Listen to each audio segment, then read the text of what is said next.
Gentleman yields. I thank the gentleman. I recognize Mr. Harrigan from North Carolina. Thank you, Mr. Chairman, and thank you to our witnesses today. I genuinely appreciate your heartfelt testimony, and it is something, as Mr. Edwards has said, that will resonate with all of us forever. You have that commitment from us.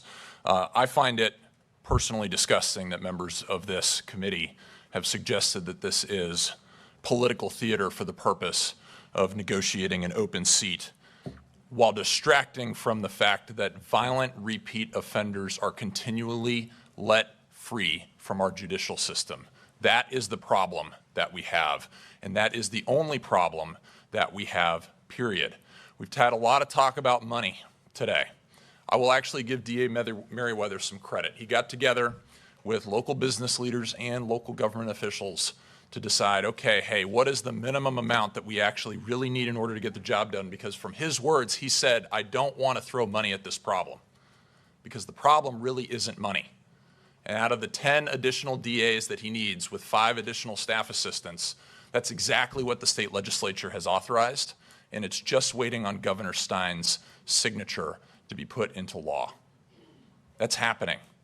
But we've got to understand that the lack of 10 DAs in a system that has 84 DAs already is not the problem, and it's mutually exclusive from the problem of judicial posture with respect to judges and magistrates simply allowing violent repeat criminals back on our streets, as well as trial delays, which, as we all know, over the course of time, we lose witnesses, we lose accuracy of testimony. It degrades the system of justice that we have. We cannot allow this to continue to stand. But what I find absolutely indefensible is politicizing this committee testimony here today in front of these victims and the families of these victims, saying that this is for political purposes. Mr. Asher talked about statistics today. The statistics that he entered into his testimony today about declining crime are only through June of 2025. It does not talk about July, August, or September. And you know what's happened in July, August, and September? The murder rate has skyrocketed in Charlotte.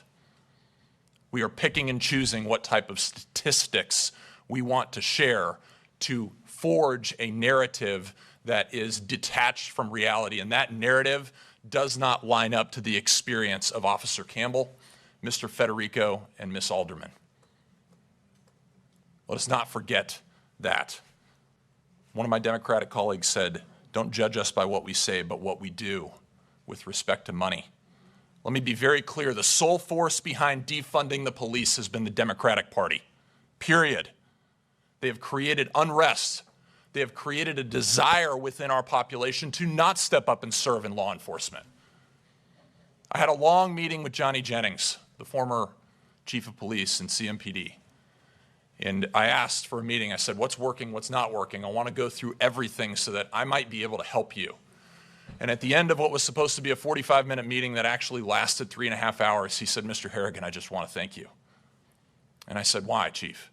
And he said, because not one time in my entire career, 30 years, has an elected official asked to talk to me about what's working, what's not working, and that let me know that they had my back.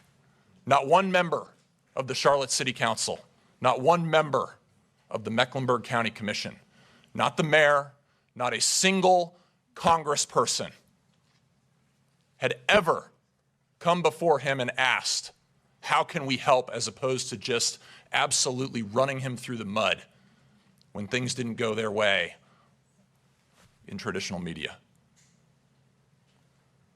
Guys, we have a problem here. We have a very real problem that we need to work together to solve. But we have to understand what is the root of this problem.